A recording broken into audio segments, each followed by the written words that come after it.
Bonjour à tous, c'est Hugo, j'espère que vous allez bien aujourd'hui, nouvelle vidéo et on va parler un petit peu d'actualité puisqu'on va aborder aujourd'hui la crypto-monnaie et vous allez voir, même si vous n'êtes pas trader de crypto-monnaie, les concepts s'appliquent de la même façon, peu importe les marchés encore une fois.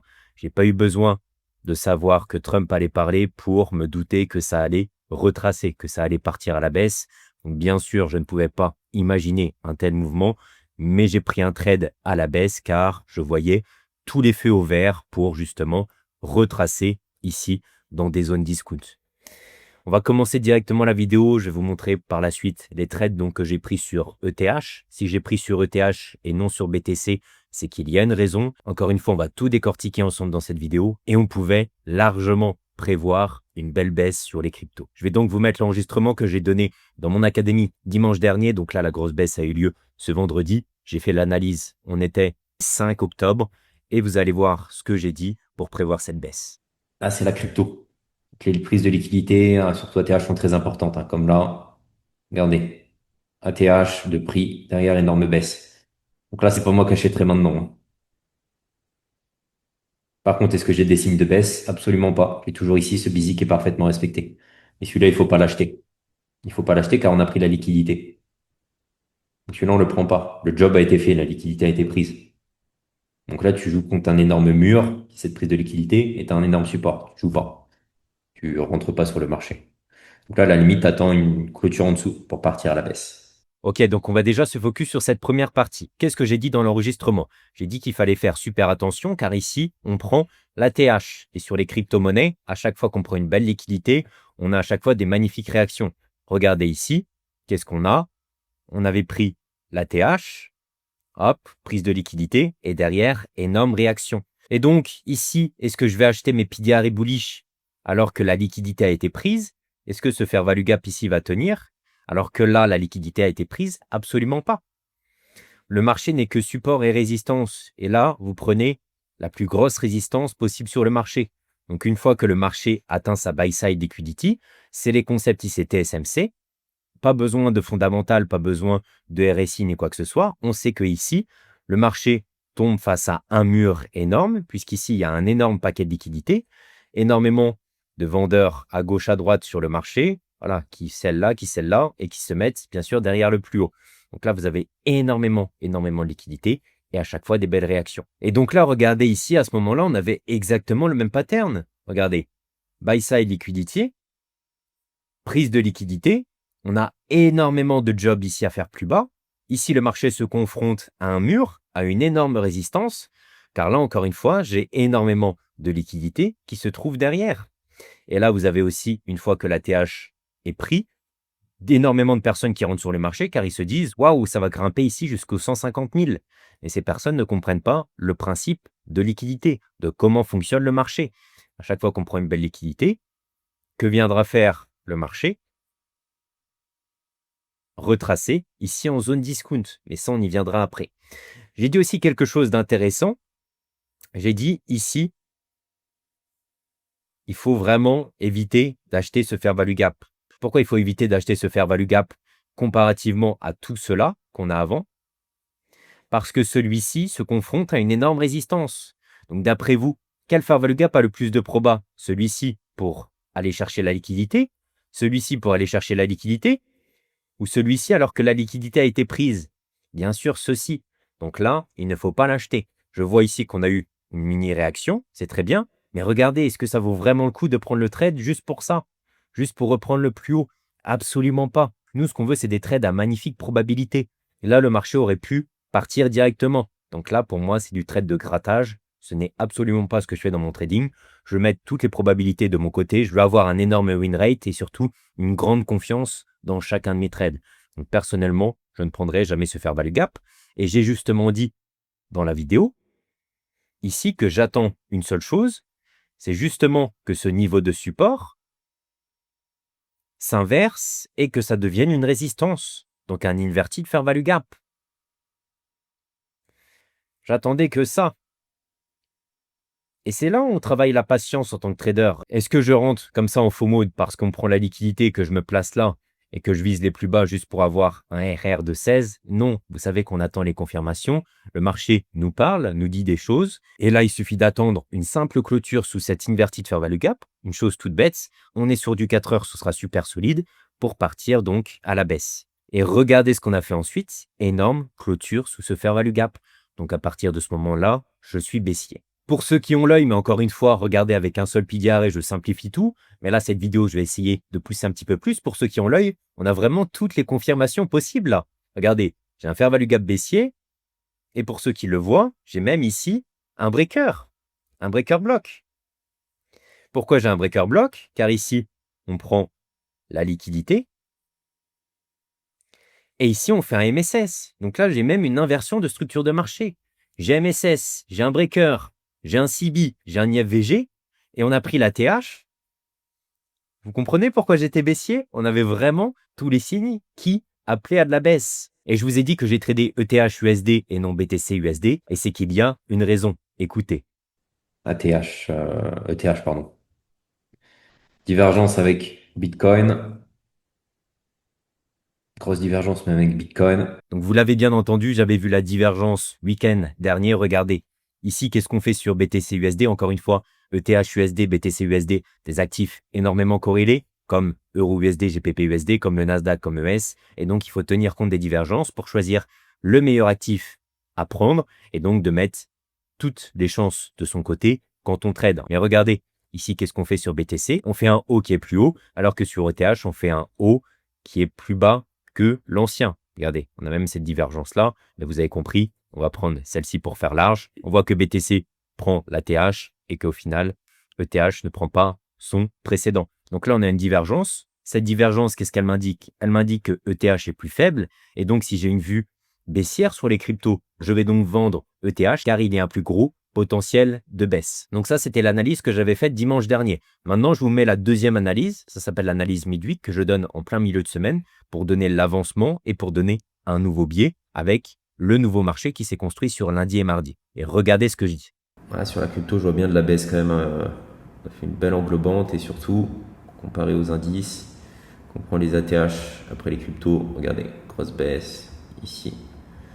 ATH de prix, ça consolide, ça a du mal, grosse baisse. Je vois bien une baisse quand même. Donc à voir ce que fait cet engouement de 4 heures. ETH, lui, pareil, belle englobante. Hein. Après une liquidité.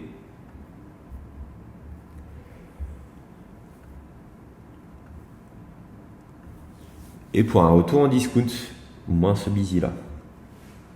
Donc ça, c'était mardi, comme on l'a vu juste avant. Regardez cette grosse bougie baissière qui s'est formée juste après la prise de la TH. Ça sent pas bon pour le Bitcoin. Ce que j'ai dit du coup dans l'analyse midweek, est-ce que fait le marché? Et c'est comme ça que fonctionne le marché, c'est tout simple. À chaque fois que vous avez des retracements, regardez ici. Retracement, on reprend la TH, etc., etc. Est-ce que le marché peut faire que des bougies haussières jusqu'aux 150 000? Les probables ne sont pas là. Les probabilités, quelles sont-elles? Tout simplement, ici, on prend la TH. On va tout simplement retracer en discount. Et on attend des signes baissiers pour retracer en discount. Et c'est les signes qu'on a vus tout à l'heure. Regardez mardi, on l'a vu juste avant. Il y a tous ces signes qui sont arrivés sur le marché. Donc moi, c'est ce que j'attendais. J'ai vu dimanche la prise de la TH, mais est-ce que j'avais des signes baissiers? Ben non, je l'ai dit dans la vidéo. Et là, mardi, on a toute la création des signes baissiers qui se forment. Et comment évolue le marché? Et je le sais, il fait des retracements premium discount, premium discount.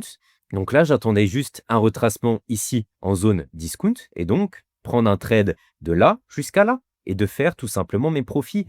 Et pourquoi j'ai pris ETH encore une fois? Parce qu'on avait l'énorme divergence. Mais là, c'était pareil. On avait, regardez-moi ça, cette grosse bougie baissière. C'est une bougie d'englobante que j'ai déjà donnée sur cette chaîne YouTube.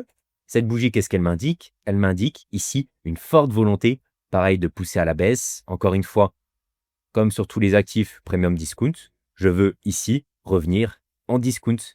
Et qu'est-ce que me montre cette bougie? Elle me montre qu'une seule chose, Hugo, vends-moi complètement. Vous avez vu une belle lecture sur les bougies, comment ça ouvre des magnifiques opportunités. Et là, surtout, on a fait une englobante. Donc, pour ceux qui ne sont pas adeptes de ce concept, c'est un concept super puissant. Ici, ça veut dire qu'on prend la liquidité de la bougie précédente, qu'on l'englobe fortement. Regardez cette bougie, comment elle est super baissière. Elle a envie que d'une seule chose, c'est que vous la vendiez Ici, on crée un énorme fair value gap, un énorme displacement à la baisse. Qu'est-ce que vous montrent les bougies qui créent cette bougie-là? C'est la smart money. Donc là, elle vous montre qu'une seule chose, je veux partir à la baisse. Et tout ça avant l'événement de Trump. Là, cette bougie, elle me dit qu'une seule chose, c'est vendre dedans, obligatoirement. On a la divergence avec BTC. BTC qui prend son ATH. On a ici une magnifique clôture daily, ultra baissière. On a ici en 4 heures un énorme fair value gap qui a été laissé. Ça nous montre que la smart money a pris toute la liquidité, qu'elle est rentrée en vente. Et on a vu avec tous les énormes patterns sur BTC. Mais là, pareil, hein, vous avez un CB, ici, un breaker. Et il y a tout qui est confirmé partout.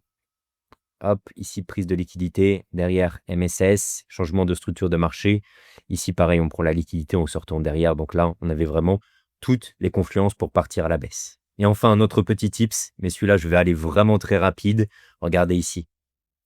Vous êtes d'accord que sur ETH, je vais même aller en daily, vous allez voir, on ne prend pas la liquidité. Je suis sur ETH USD, peu importe le broker, Instamp, on ne prend pas la liquidité. Binance, on ne prend pas la liquidité. Par contre, qu'est-ce qu'on fait sur Ethereum CME, sur le marché officiel des futurs? On vient prendre ici la liquidité. C'est une confluence supplémentaire pour moi qu'on va partir à la baisse, mais j'en dis pas plus. Vous l'avez compris, après avoir décortiqué tout ça, qu'est-ce que je vais faire? Je vais donc vendre ETH par rapport au BTC et je vais vendre ici dans mon CB 4 heures pour un retour ici en discount. Encore une fois, qu'est-ce qu'on peut avoir comme target? Ici en discount, on avait ce magnifique fair value gap. Hop. Et moi, qu'est-ce que j'ai vu d'autre qui me plaisait bien aussi? C'est ici la liquidité qu'on avait là. Regardez, on ne prend pas la liquidité. Comparativement à ici, on prend la liquidité. Donc là, c'est un bas qui est protégé. Ici, regardez, on ne prend pas la liquidité, donc ce bas n'est pas protégé. Et donc, ici, il y a de la liquidité qui reste. Et surtout, n'oubliez pas une chose, c'est que là, je suis en pleine zone OTE. Et donc, à partir d'ici, je peux avoir largement du nouveau mouvement haussier. Donc, faire très attention. Je ne savais pas à ce moment-là que Trump allait parler, que ça allait provoquer une énorme baisse. Mais de façon rationnelle, ici, et c'est ce que j'ai fait de toute façon, vous avez un excellent point de sortie. Comme vous savez, avec moi, à chaque fois que je vous présente une position sur ma chaîne YouTube, je ne vous mets pas des screenshots, je ne vous mets pas du TradeZella, des trucs hasardeux. Je vous mets directement mon compte live, comme ça vous voyez mes positions. J'ai pris réellement ces positions. C'est pas quelque chose que je fabrique une fois que tout est passé, ça a été pris en live.